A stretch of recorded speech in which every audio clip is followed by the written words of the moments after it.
The U.S. president spending the weekend at his golf club as the world learns more about his trade agenda.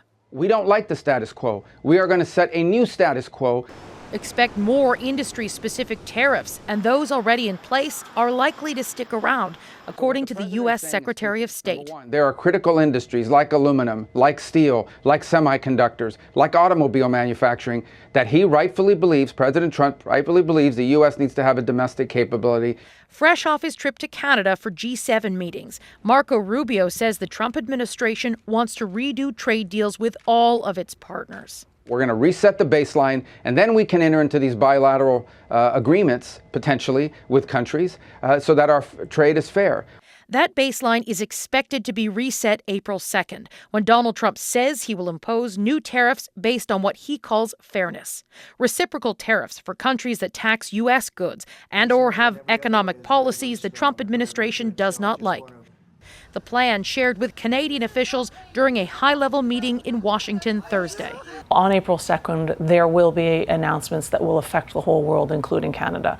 The uncertainty around trade making stock markets volatile, creating fear that everyday life in America is about to get more expensive.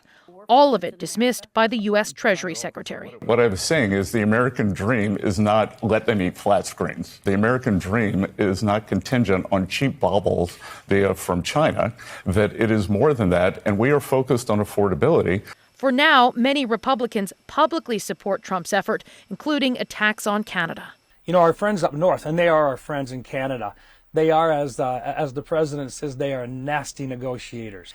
He thinks they did a heck of a job in terms of taking advantage of the United States and the trade agreements that have been established so far. He wants to redo them, and this is the first shot over the bow.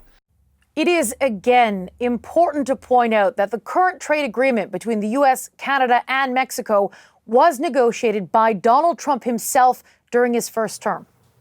And that agreement, CUSMA, as it's called in Canada, is set for review next year.